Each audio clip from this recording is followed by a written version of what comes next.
جہالت پسند افراد سے اعراض کیجیے، ان کو نظر انداز کیجیے۔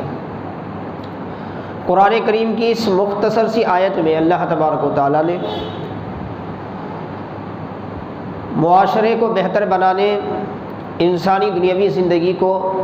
بہتر بنانے کا ایک اہم اصول بیان کیا ہے۔ اس کو عام کتابی زبان میں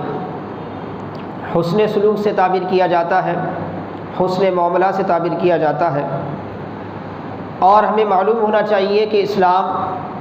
صرف عقیدے کی بات نہیں کرتا، اسلام صرف عبادت کی بات نہیں کرتا، بلکہ اسلام کی خصوصیت یہ ہے کہ وہ انسان کی زندگی کو پیش آنے والے ہر پہلو کی بات کرتا ہے۔ انسان کی حیات کو جن جن چیزوں کی ضرورت ہے، انسان کی زندگی کو جن جن باتوں کی ضرورت ہے، اس سے کیا ہے اسلام گفتگو کرتا ہے، اسلام اس کے بارے میں رہنمائی کرتا ہے۔ یہ اسلام کی خصوصیت ہے۔ عقیدہ کیا ہونا چاہیے یہ بھی اسلام بتاتا ہے، عبادت کیسی ہونی چاہیے یہ بھی اسلام بتاتا ہے، اور اس کے ساتھ ساتھ ایک خصوصی پہلو اسلام کا ہے، وہ پہلو ہے معاملات کا۔ معاملات کا مطلب یہ ہے کہ ایک انسان دوسرے انسان کے ساتھ کیسے رہے، ایک انسان دوسرے انسان کے ساتھ کیسا سلوک کرے۔ یہ صرف دنیاوی اعتبار سے نہیں ہے، بلکہ ایک مسلمان کے لیے مذہبی اعتبار سے بھی یہ ذمہ داری عائد کی گئی ہے۔ اور آپ تاریخ اٹھا کر دیکھیں گے، انبیاء علیہم الصلوۃ کی زندگیاں، خود رسول اللہ صلی اللہ علیہ وسلم کی زندگیاں، پھر صحابہ کرام، اہل بیت اطہار، اولیاء اللہ، صوفیاء کرام کی زندگیوں کو ہم دیکھیں، ہم ان کو جاننے کی کوشش کریں تو آپ کو پتہ چلے گا عقائد کا باب تو ہے اپنی جگہ، عبادات کا باب تو ہے اپنی جگہ، ان کے جیسا کوئی عبادت کرنے والا نہیں ملتا، لیکن اس کے ساتھ ساتھ سب سے زیادہ ان کی زندگی کا جو مؤثر پہلو ہے، زندگی کا وہ پہلو جس نے اپنے اطراف و اکناف رہنے والے انسانوں پر سب سے زیادہ اثر کیا، سب سے زیادہ اثر کیا، وہ پہلو کیا ہے؟ وہ پہلو حسن معاملہ کا ہے، وہ پہلو حسن معاملہ کا ہے۔ حسن معاملہ کا ایسا پہلو ہے وہ، حاضرین محترم عزیزان گرامی، جس نے اسلام دشمن عناصر میں اسلام کی محبت پیدا کی۔ ہمارے بزرگوں کا وہی معاملات کا حسن، وہی سلوک، وہی بہتر سلوک جو ہے وہ لوگوں کو اسلام کی طرف مائل کیا، لوگوں کو قرآن کی طرف مائل کیا۔ لوگوں نے اسلام کو جتنا دور سے غلط سمجھا تھا، ان کے سلوک کو دیکھ کر انہوں نے اسلام سے اتنا ہی زیادہ پیار کیا۔ سلف صالحین کے بے شمار واقعات اس حوالے سے ہمیں ملیں گے، اور قرآن کریم نے اس پہلو کو خصوصی طور پر اجاگر کیا۔ مشکوٰۃ شریف کی حدیث پاک ہے، کل قیامت کے دن ایک بندہ اللہ کی بارگاہ میں آئے گا، اس کے ساتھ نیکیوں کے انبار ہوں گے، اس نے بڑی عبادتیں کی ہوں گی، بڑے اچھائیاں کیے ہوں گے، نیک اعمال کے اجر و ثواب کے پہاڑ لے کر آئے گا وہ اللہ کی بارگاہ میں۔ اب ایسے شخص کی نجات ہونا تو لازمی بات ہے، ایسا شخص جنت میں جانا تو لازمی بات ہے جس کے ساتھ نیکیوں کا انبار ہو، جس کے ساتھ بھلائیوں کا انبار ہو۔ مگر اگلے ہی لمحے آقا علیہ الصلوۃ والسلام اس شخص کے حوالے سے بیان کرتے ہیں جس کے نامہ اعمال میں بے شمار نیکیاں تھیں، جس کے نامہ اعمال میں بہت سے عبادات تھے، بہت سے اذکار تھے، بہت سی اچھائیاں تھیں، اور نیکیوں کے پہاڑ لے کر وہ اللہ کی بارگاہ میں روز محشر حاضر ہوا تھا۔ پھر اس کے ساتھ ساتھ اللہ کی بارگاہ میں کچھ لوگ آئیں گے ایک بعد دیگرے، آ کر کیا ہے اس صاحب حسنات کے معاملے میں اللہ تبارک و تعالیٰ کی بارگاہ میں وہ مسئلہ پیش کریں گے، اپنی التجائیں رکھیں گے کہ مولا یہ فلاں بندہ جو ہے دنیا میں میرے ساتھ میرا فلاں حق مارا ہے، میرے ساتھ فلاں ظلم کیا ہے، میرے ساتھ ایسا کیا ہے، فلاں کہے گا کہ اس نے میری دولت کو غصب کر لیا ہے، کوئی کہے گا کہ میرا فلاں حق اس نے مار دیا ہے. اس طرح ایک بعد دیگرے آئیں گے اور اللہ تعالیٰ ان کو راضی کرانے کے لیے اس کی نیکیوں میں سے انہیں دے دے دے کر راضی کرائے گا. اس کے جو نیکیوں کے پہاڑ تھے اس میں سے اس کے اہل خصم کو، اس کی شکایت کرنے والوں کو اللہ راضی کرانے کے لیے اس کی نیکیاں دے دی جائیں گی. اور دیتے دیتے دیتے دیتے دیتے ایسی حالت ہوگی حاضرین محترم اعزائے گرامی کہ اس کی ساری نیکیاں ختم ہو جائیں گی، لیکن شکایتوں کرنے والوں کی شکایتیں ابھی برقرار رہے گی. جس کے ساتھ جن کے حقوق کی اس نے دنیا میں پامالی کی ہے، جن کے ساتھ اس نے ظلم اور ناروا سلوک کیا ہے، جن کے ساتھ اس نے ان کے حق کو مارا ہے، ایسی شکایتیں کرنے والے اور بھی ہوں گے. اب کیا کیا جائے گا؟ جن کے ساتھ ظلم ہوا ہے، جن کے حق کی پامالی ہوئی ہے، ان کی گناہوں کو نکال کر کیا ہے اس کے نامہ اعمال میں ڈال ڈال کر راضی کروایا جائے گا. ان کو ان کا حق یہاں نہیں ملا تھا تو وہاں خالق کائنات اس بندے سے ان کا حق دلائے گا. بالآخر اس کا انجام یہ ہوگا کہ وہ اپنی نیکیاں لے کر آیا تھا، لیکن حقوق کی پامالی کی وجہ سے وہ جنت میں جانے کی بجائے جہنم میں چلا جائے گا. جنت میں جانے کی بجائے جہنم میں چلا جائے گا. اور حاضرین محترم اعزائے گرامی، حدیث پاک کی یہ روایت جو ہمارے سامنے ہے، جس کو ابھی میں نے آپ کے سامنے بیان کیا، اس کو سامنے رکھ کر دیکھیں، آپ کو اندازہ ہوگا کہ حسن تعامل جو ہے، حسن سلوک جو ہے، معاملات میں درستگی جو ہے وہ کتنی اہم ہے، کتنی اہم ہے. انسان کو اللہ نے کسی بیابان میں نہیں پیدا کیا، انسان کو اللہ نے پہاڑوں کی چوٹیوں پر نہیں پیدا کیا، انسان کو اللہ نے کسی سمندر کے کنارے نہیں پیدا کیا، بلکہ انسان کو اللہ نے انسانی تہذیب میں پیدا کیا ہے، انسانی معاشرے میں پیدا کیا ہے. تو اس کی کچھ ذمہ داریاں اللہ پاک نے اس کے سر پر رکھی ہوئی ہے. اسی حوالے سے میں نے اس سے پیشتر کے جمعہ میں آپ کے سامنے وہ اہم مسئلہ عرض کیا تھا جس کی وجہ سے تباہیاں اور بربادیاں آتی ہیں، بدگمانی کا جو مسئلہ ہے، اور اس کے حوالے سے بہت سی باتیں آپ کے سامنے پیش کی گئی. اور آج کی اس نشست میں حسن تعامل کے حوالے سے کچھ باتیں میں آپ کے سامنے عرض کرنا چاہتا ہوں، کیونکہ جب تک ہم اسلامی اس کردار کو نہیں اپنائیں گے، جب تک اسلامی اس تعلیم کو نہیں اپنائیں گے، جب تک ہمارے اندر اسلام کی یہ خوبیاں پیدا نہیں ہوں گی، اس وقت تک ہم صحیح معنوں میں مسلمان نہیں ہوں گے. صحیح معنوں میں ہمارا اسلام مکمل نہیں ہوگا، ہمارا ایمان جو ہے مکمل نہیں ہوگا، ایمان کے جو انوار و برکات ہیں وہ ظاہر نہیں ہوں گے. آج آپ دیکھ رہے ہیں کہ دنیا میں مسلمان ایک ایسی قوم ہے جن کو ہر جگہ حقارت سے دیکھا جا رہا ہے، ذلت بھری نظروں سے دیکھا جا رہا ہے. ہر کسی کی گفتگو کا جو محور ہے وہ مسلمان بنا ہوا ہے. اور ایسے میں مسلمانوں کی اپنی حالت یہ ہے کہ دنوں رات یہ اپنے آپ پر بھی ظلم کرتے ہیں اللہ کی نافرمانی کر کے، اور جو حقوق ان کے ذمے ہیں ان کی پامالی کر کے بھی نہ جانے کیسے کیسے کام کرتے ہیں، جس کے نتیجے میں شاید ہی الا ماشاء اللہ سوائے معاشرے کے چند افراد کے باقی سارے ایسے آپ کو ملیں گے جو مختلف قسم کی دینی اور دنیاوی پریشانیوں میں مبتلا ہیں. سکون اور چین، قرار جس کی ضرورت ایک انسان کو سب سے اہم ہے، اس سے یہ ہاتھ دھو بیٹھے ہیں. اس کی وجہ کیا؟ اس کی اہم وجہ وہی ہے کہ ہم نے رسول اللہ صلی اللہ علیہ وسلم کی اس تعلیم کو نظر انداز کر دیا. ہم نے آقا علیہ السلام کے بتائے ہوئے ان اصولوں کو کیا ہے ہم نے نظر انداز کر دیا. آقا علیہ السلام نے کیا یہ نہیں فرمایا تھا خالق الناس بخلق حسن؟ امام ترمذی سنن ترمذی میں روایت کرتے ہیں کہ لوگوں کے ساتھ حسن تعامل کرو، اچھے رویے سے لوگوں کے ساتھ پیش آؤ، اچھا سلوک اختیار کرو. اور حاضرین محترم اعزائے گرامی، آقا علیہ السلام نے یہ تعلیم بھی اپنی امت کو دی ہے، یہ بات بھی اپنی امت کو آقا علیہ السلام نے فرمایا. کیا فرمایا؟ وہ بندہ مومن نہیں ہو سکتا، وہ بندہ کمال ایمان والا نہیں بن سکتا جو خود پیٹ بھر کھائے اور اس کا پڑوسی جو ہے بھوکا رہے، اس کا پڑوسی بھوکا رہے. یہ حسن تعامل کی ایسی تعلیمی مثال آپ کو کسی مذہب میں، کسی دانشور کے دفتر میں آپ کو یہ تعلیم نہیں ملے گی جو میرے آقا علیہ السلام نے بیان فرمائی. اور یہ مزاج صرف بول کر نہیں، آقا نے کر کر دکھایا۔ عملی طور پر رسول اللہ صلی اللہ علیہ وسلم کی زندگی کا یہ پہلو انتہائی مؤثر پہلو تھا، سب سے زیادہ اثر انداز پہلو آقا علیہ السلام کی زندگی کا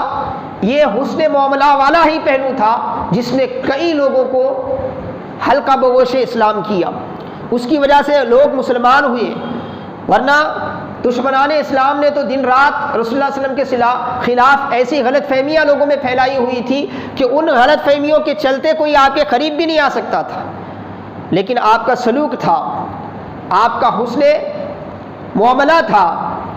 آپ کا رویہ تھا، آپ کا لوگوں کے ساتھ جو میل میلاپ کا جو طریقہ کار تھا، حاضرین محترم عزیزان گرامی، اس طریقہ کار نے بدگوئی کرنے والوں کی بدگوئی کو جھوٹ ثابت کر دیا، آپ کے خلاف سازشیں کرنے والوں کو ناکام کر دیا، ان کے سارے دعوے لوگوں کی نظر میں جھوٹے بنا دیے گئے، کیونکہ حقیقت وہ نہیں تھی جو دشمنان اسلام رسول اللہ صلی اللہ علیہ وسلم کے خلاف پھیلاتے تھے، بلکہ حقیقت کچھ اور تھی۔ جو بھی آپ کے قریب آتا اور آپ سے معاملات کرتا وہ آپ کی حقیقت کو بیان کرنے پر کیا ہے مجبور ہو جاتا۔ صحیح بخاری کی ایک روایت ہے، ایک صحابی ابھی مسلمان نہیں ہوئے تھے، مسلمان ہونے کے لیے رسول اللہ صلی اللہ علیہ وسلم کی بارگاہ میں آئے، آقا علیہ السلام کی بارگاہ میں آئے، آپ نے رسول اللہ علیہ وسلم کے ہاتھ پہ ہاتھ دے کر مسلمان ہونا چاہا، تو اس وقت رسول اللہ علیہ وسلم نے ان سے پوچھا کیا تم نے مجھے پہچانا؟ تو وہ کہنے لگے یا رسول اللہ میں آپ کو پہچانتا ہوں، آپ تو دور فطرت ہی سے میرے پارٹنر رہے ہیں، میں آپ کو کیسے بھول سکتا ہوں، کیونکہ رسول اللہ صلی اللہ علیہ وسلم اعلان نبوت سے پہلے اس بندے کے ساتھ کسی تجارت میں شریک تھے، آپ کسی تجارت میں شراکت کی تجارت آپ نے اس کے ساتھ کی تھی، پارٹنرشپ کے ساتھ جو تجارت ہوتی ہے اس میں آپ اس بندے کے پارٹنر تھے، اور وہ بندہ جو مسلمان ہونے کے لیے آ رہا ہے وہ کہتا ہے میں آپ کو کیسے بھلا سکتا ہوں، کیونکہ میں نے اپنی زندگی میں کئی تجارتیں کی ہیں، مگر آپ کے جیسا نیک، آپ کے جیسا انصاف پسند اور آپ کے جیسا امانت دار صداقت والا آج تک مجھے کوئی پارٹنر نہیں ملا، اسی لیے آپ کیسے میرے ذہن سے نکل سکتے ہیں، آپ کیسے میرے ذہن سے نکل سکتے ہیں۔ تو حاضرین محترم عزیزان گرامی، اسلام تو انہوں نے بعد میں قبول کیا، اور ان کے دل میں رسول اللہ صلی اللہ علیہ وسلم کے لیے جگہ بنانے والی جو چیز تھی وہ رسول اللہ صلی اللہ علیہ وسلم کا معاملہ تھا، وہ آقا علیہ السلام کا سلوک تھا، وہ رسول اللہ صلی اللہ علیہ وسلم کا رویہ تھا، ان کے ساتھ رسول اللہ صلی اللہ علیہ وسلم نے جو معاملہ کیا تھا اس معاملے کا اثر یہ تھا کہ برسوں گزرنے کے بعد بھی وہ کہہ رہے ہیں کہ میں عرب میں کئی تاجروں کے ساتھ میں نے شراکت کا کاروبار کیا ہے، پارٹنرشپ کا دھندا کیا ہے، لیکن آج تک کوئی شریک محمد رسول اللہ جیسا مجھے نہیں ملا مجھے۔ آج مسلمانوں کے اپنے حالات دیکھیں، آج مارکیٹ کی لائن میں کوئی ایک مسلمان دوسرے مسلمان پر اعتماد کر سکتا ہے؟ آج ہماری حالت یہ ہے،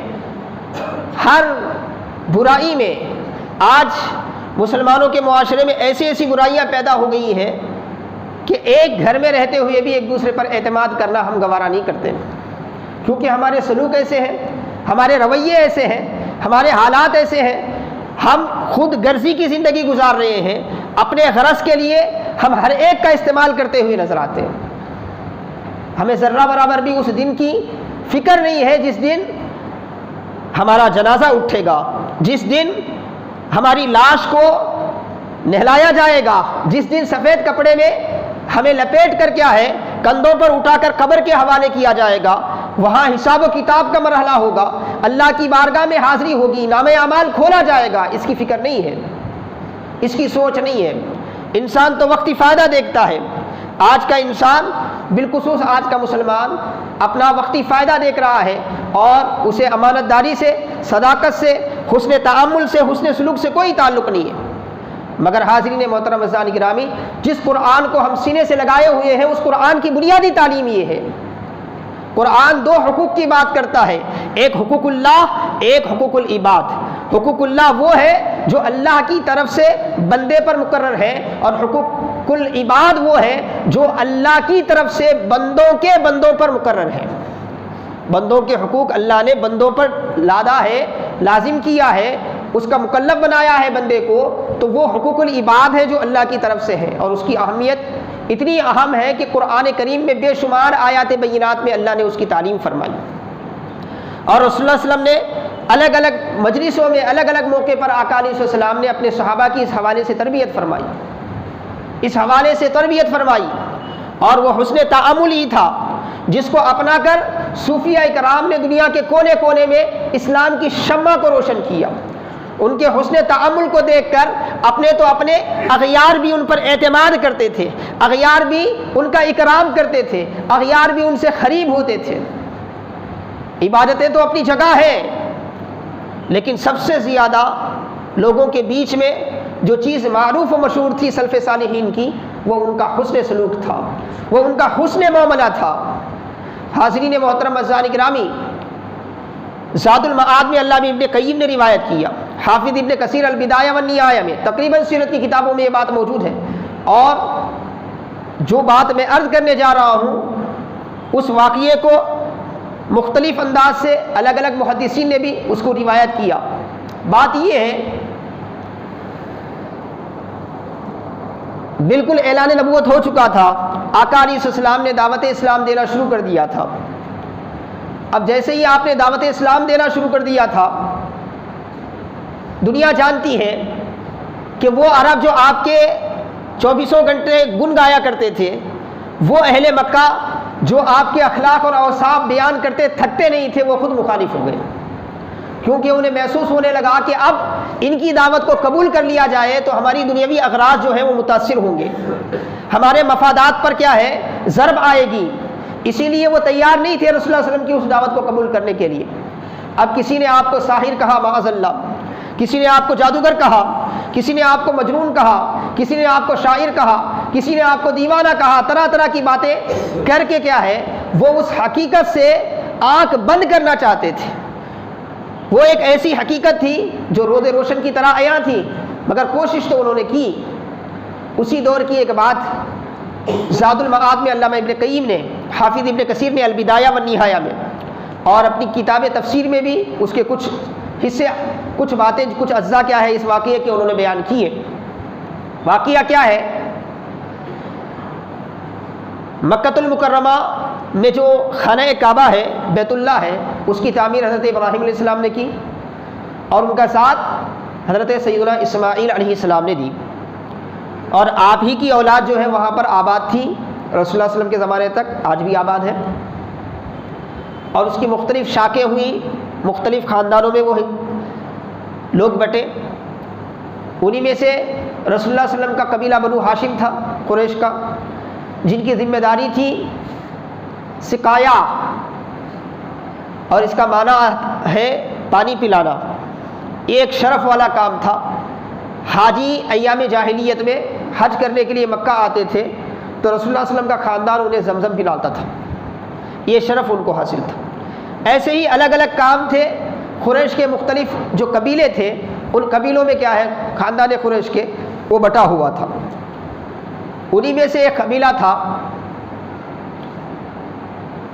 قبیلہ شیبہ، اور اس قبیلے کی ذمہ داری کیا تھی، اس قبیلے کی ذمہ داری میں خانہ کعبہ کی کنجی تھی، خانہ کعبہ کے دروازے کی کنجی ان کے ذمہ تھی، اور ان کا کام یہ تھا کہ پیر کو اور جمعرات کو خانہ کعبہ کھولا جاتا تھا، اور مکے والے خانہ کعبہ میں داخل ہو کر کیا ہے اس زمانے میں جیسے بھی وہ عبادت کرتے تھے۔ تو وہ شرف کن کو حاصل تھا، قبیلے بنی شیبہ کے لوگوں کو یہ شرف حاصل تھا، یہ بھی قریش کا ایک قبیلہ تھا۔ اس وقت جب رسول اللہ صلی اللہ علیہ وسلم نے اعلان نبوت فرمایا تو اس کی ذمہ داری تھی حضرت عثمان بن طلحہ الشیبی کی، عثمان بن طلحہ، اور وہ بھی رسول اللہ صلی اللہ علیہ وسلم سے ایسے ہی ناراض تھے جیسے دیگر اہل مکہ ناراض تھے۔ اعلان نبوت کرنے کے بعد عثمان بن طلحہ بھی وہ بھی ویسے ہی ناراض تھے جیسے دیگر لوگ بھی رسول اللہ صلی اللہ علیہ وسلم سے وہاں پر ناراض تھے، انہی میں سے وہ بھی تھے۔ ایک مرتبہ پیر یا جمعرات کو خانہ کعبہ کھولا گیا، بعض روایتوں میں آتا ہے کسی اور موقع پر آقا علیہ السلام تشریف لے گئے، اور حضرت عثمان بن طلحہ سے پوچھا ان سے کہا کہ آپ خانہ کعبہ کا دروازہ میرے لیے کھول دو، چابی دے دو، میں اندر داخل ہو کر عبادت کرنا چاہتا ہوں، خانہ کعبہ کے اندر داخل ہو کر عبادت کرنا چاہتا ہوں۔ حاضرین محترم عزیزان گرامی، روایتوں میں آتا ہے انہوں نے رسول اللہ صلی اللہ علیہ وسلم کے ساتھ ناروا سلوک کیا، آپ کو سخت سست کہا، اور رسول اللہ صلی اللہ علیہ وسلم سے بڑھ کر حلم و بردباری والا کون تھا؟ رسول اللہ صلی اللہ علیہ وسلم نے اس کو سنا، اس کا جواب نہیں دیا، بلکہ آپ نے فرمایا لعلک سترى فی یدی حاول مفتاح فی یدی، امید ہے کہ ایک دن ایسا بھی آئے گا کہ اس کنجی کو تم میرے ہاتھ میں دیکھو گے، اس کنجی کو تم میرے ہاتھ میں دیکھو گے، اور میں اسے جہاں چاہوں گا وہاں رکھوں گا، یعنی جس کو چاہوں گا میں دوں گا۔ بالکل آغاز میں، ابھی اسلام کا مستقبل متعین نہیں ہوا، مگر مصطفیٰ جان رحمت صلی اللہ علیہ وسلم اسلام کا روشن مستقبل سمجھا رہے ہیں، انہیں بتا رہے ہیں کہ ایک دن ایسا بھی آئے گا کہ آپ دیکھیں گے کہ وہ جو کنجی ہے جسے دینے سے آپ منع کر رہے ہیں، وہ کنجی میرے ہاتھ میں ہوگی اور میں جسے چاہوں گا دوں گا۔ تو انہوں نے اس وقت ایک سخت جملہ کہا، اگر ایسا ہوگا تو پھر قریش برباد ہو جائیں گے، ذلیل و خوار ہو گئے ہوں گے، یعنی یہ تو قریش کے جیتے جی ممکن نہیں ہے، اگر ایسا ہوگا تو یہ اسی وقت ہوگا جب سارے قریش مر جائیں، ختم ہو جائیں۔ تو آپ نے فرمایا نہیں، قریش آباد ہوں گے، عزت والے ہوں گے، قریش آباد ہوں گے، عزت والے ہوں گے۔ بعد میں حضرت عثمان بن طلحہ بھی مسلمان ہوئے، آج بھی انہی کی اولاد میں کیا ہے، وہ کنجی چل رہی ہے۔ تو حضرت عثمان بن طلحہ فرماتے ہیں رسول اللہ صلی اللہ علیہ وسلم کی زبان سے نکلے وہ کلمات میرے دل میں بیٹھ گئے، کیونکہ اہل عرب جانتے تھے کہ محمد رسول اللہ کبھی جھوٹ نہیں بولتے، اور انہیں اس بات کا بھی یقین تھا کہ محمد رسول اللہ جو پیشن گوئی کرتے ہیں وہ حرف بحرف پوری ہو کر رہتی ہے، حرف بحرف پوری ہو کر رہتی ہے۔ خیر وقت گزر گیا، پھر رسول اللہ صلی اللہ علیہ وسلم اپنے صحابہ کے ساتھ ہجرت کیے، غزوہ بدر ہوا، غزوہ احد ہوا، پھر ایک وقت وہ بھی آیا کہ اللہ نے اپنے حبیب پاک علیہ الصلوۃ والسلام کو فاتح بنا کر مکۃ المکرمہ لایا، وہی مکہ مکرمہ میں جہاں کبھی سجدہ کرنے نہیں دیا جاتا تھا، جہاں کبھی ان کے لیے خانہ کعبہ کے دروازے نہیں کھلتے تھے، وہی حرم شریف جہاں سجدہ ریزی میں آپ پر اونٹ کی غلاظت لا کر پشت پر ڈالا جاتا تھا، وہیں پیارے آقا علیہ الصلوۃ والسلام فاتحانہ انداز میں مکۃ المکرمہ میں داخل ہوئے۔ آپ مکۃ المکرمہ میں داخل ہوئے، خانہ کعبہ میں آپ اندر داخل ہونا چاہتے تھے کیونکہ بت وغیرہ رکھے ہوئے تھے، تو آپ نے عثمان بن طلحہ سے خانہ کعبہ کی کنجی منگوائی، خانہ کعبہ کی کنجی منگوائی۔ جب آپ نے کنجی منگوائی تو کنجی لا کر انہوں نے دیا، آپ تو مغلوب تھے، ابھی مسلمان نہیں ہوئے تھے، دے کر ایک طرف وہ ایک گوشے میں جا کر رک گئے۔ رسول اللہ صلی اللہ علیہ وسلم کنجی کھولنے کے لیے آگے بڑھے تو حضرت عباس جو آپ کے چچا ہیں انہوں نے فرمایا یا رسول اللہ، پہلے ہی سے ہمارے خاندان کو یہ شرف ہے کہ ہم آب زمزم کے نگران کار ہیں، لوگوں کو حاجیوں کو کیا ہے زمزم پلاتے ہیں، اگر یہ بھی ذمہ داری ہمارے خاندان کو آ جائے تو ہمارا شرف اور بڑھ جائے گا، یعنی کنجی ہمیں دے دیجیے۔ اب تک بنو شیبہ میں تھی لیکن اب وہ کنجی بنو ہاشم کو ملنی چاہیے۔ تو رسول اللہ صلی اللہ علیہ وسلم اندر گئے، عبادت کی، واپس آئے، واپس آنے کے بعد آپ مسجد میں ایک جگہ بیٹھ گئے، سارے صحابہ بیٹھ گئے، اس کے بعد آپ نے عثمان بن طلحہ کو بلوایا، عثمان بن طلحہ کو بلوایا۔ بلوانے کے بعد ایک روایت میں آتا ہے حضرت مولا علی نے بھی اس وقت یہی بات عرض کی جو حضرت عباس نے عرض کی تھی کہ یا رسول اللہ ہمیں یہ شرف دے دیا جائے، وہ کنجی ہمارے حوالے کر دی جائے، اب یہ ذمہ داری ہم بنو ہاشم کریں۔ تو رسول اللہ صلی اللہ علیہ وسلم نے انہیں بلایا، بلا کر کیا ہے انہیں کنجی دیا، انہیں کنجی دے کر فرمایا ہمیشہ کے لیے یہ کنجی رکھ لو، تم سے یہ کنجی کوئی نہیں لے گا سوائے ظالم کے، فرمایا تم سے یہ کنجی کوئی نہیں لے گا سوائے ظالم کے۔ آپ خود اندازہ کریں اس سلوک کا کیا اثر ہوا ہوگا حضرت عثمان بن طلحہ کے اوپر، ابھی وہ مسلمان نہیں ہوئے ہیں خاندانی طور پہ ان کے پاس وہ ذمہ داری ہے، چل رہی ہے۔ آقا علیہ السلام کے چچا ہے حضرت عباس، حضرت علی آپ کے محبوب بھائی ہیں، ان کے تقاضے کے باوجود آپ علیہ السلام انہیں بلا کر چابی دیتے ہیں، کنجی دیتے ہیں اور دے کر فرماتے ہیں یہ کنجی ہمیشہ کے لیے تمہارے پاس رکھ لو، اب تمہاری نسل سے کوئی لینے والا نہیں ہے۔ کل تک کسی کے لینے کا امکان تھا اس کا، لیکن اب محمد رسول اللہ دے رہے ہیں، اب کوئی نہیں لے گا تم سے، سوائے ظالم کے کوئی تم سے یہ کنجی نہیں لے گا۔ اب اس کے بعد وہ جانے لگے تو پھر انہیں آواز دی تو وہ پلٹ کر آئے۔ پلٹ کر آنے کے بعد آقا علیہ السلام نے مسکرا کر فرمایا تمہیں میری بات یاد تو ہوگی، تمہیں میری بات یاد تو ہوگی جو اس وقت رسول اللہ صلی اللہ علیہ وسلم نے فرمایا تھا کہ ایک دن ایسا آئے گا کہ تم دیکھو گے کہ کنجی میرے ہاتھ میں ہوگی اور میں جسے چاہوں گا عطا کروں گا۔ تو انہوں نے بڑے جذباتی انداز میں حضرت عثمان بن طلحہ نے فرمایا ہاں مجھے یاد ہے، وہ لمحہ یاد ہے، وہ بات آپ کی یاد ہے اور میرے کہے ہوئے کلمات بھی مجھے یاد ہے، اور میں اس بات کی بھی گواہی دیتا ہوں کہ آپ حقیقت میں اللہ کے رسول ہیں، آپ حقیقت میں اللہ کے رسول ہیں۔ یہ پیارے آقا کا حسن معاملہ تھا، یہ رسول اللہ صلی اللہ علیہ وسلم کا حسن معاملہ تھا۔ صرف عثمان بن طلحہ مسلمان نہیں ہوئے بلکہ آپ کے پورے کا پورا قبیلہ مسلمان ہو گیا، آپ کا پورا قبیلہ مسلمان ہو گیا۔ ایک غیر مسلم کے ساتھ جس کا جو اسلام کا مخالف تھا، جس نے ماضی میں ایسے رویے آپ کے ساتھ اختیار کیے تھے، اس کے باوجود رسول اللہ صلی اللہ علیہ وسلم کا ان کے ساتھ تعامل ایسا ہے، ان کے ساتھ معاملہ ایسا ہے۔ آج کے اپنے معاشرے میں ہم دیکھیں کیا بھائی کا ایسا معاملہ ہے؟ کیا بھائی بہن کا ایسا معاملہ ہے؟ آپسی رشتہ داروں میں ایسے معاملات چلتے ہیں، دوست و احباب میں ایسے معاملات چلتے ہیں؟ حالانکہ ہم مسلمان ہیں، ہمیں ان معاملات پر عمل کرنے سے کوئی روکنے والا نہیں ہے، بلکہ شریعت کا حکم ہے ہمیں کہ ہم اچھا معاملہ دنیا کے سامنے پیش کریں، لوگوں کے ساتھ اچھے سے رہیں، اچھا معاملہ کریں۔ لیکن اس کے باوجود آج ہمارے معاشرے میں سب سے زیادہ حقوق کی پامالی چلتی ہے، سب سے زیادہ حقوق کی پامالی آج اس مسلم قوم میں چل رہی ہے جو دنیا کو حقوق کی حفاظت کا طریقہ سکھانے کے لیے آئی ہے، دنیا کو لوگوں کے حقوق بتانے کے لیے آئی ہے۔ اس قوم مسلم میں آج حالت یہ ہے، اور ایک طرف رسول اللہ صلی اللہ علیہ وسلم کی تعلیم، قرآن کا حکم اور خود رسول اللہ صلی اللہ علیہ وسلم کے معاملات اور آپ کے صحابہ کے معاملات، تو آپ اندازہ کریں یہ وہ چیز ہے جس کی کمی کی وجہ سے آج مسلمان ذلت و خواری اور مختلف قسم کے زوال کا شکار ہو رہا ہے۔ یہ وہ معاملات ہیں جن کی وجہ سے آج ہم طرح طرح کی پریشانی میں مبتلا ہیں۔ اگر پیارے آقا علیہ السلام کی ان تعلیمات کے مطابق ہم اپنی زندگی گزاریں تو حاضرین محترم اعزان گرامی، آج بھی اللہ پاک ہماری زندگیوں میں برکت عطا فرمائے گا، آج بھی اللہ پاک ہماری گھروں میں محبت کا ماحول پیدا کرے گا، آج بھی ہماری زندگیوں میں سکون در آئے گا اگر ہم یہ طور و طریقے اختیار کریں۔ اب آگے بڑھے، اسی حوالے سے اور ایک بات میں آپ کے سامنے عرض کرتا چلوں۔ سیدنا ابو ہریرہ رضی اللہ تعالیٰ عنہ راوی ہیں، سیدنا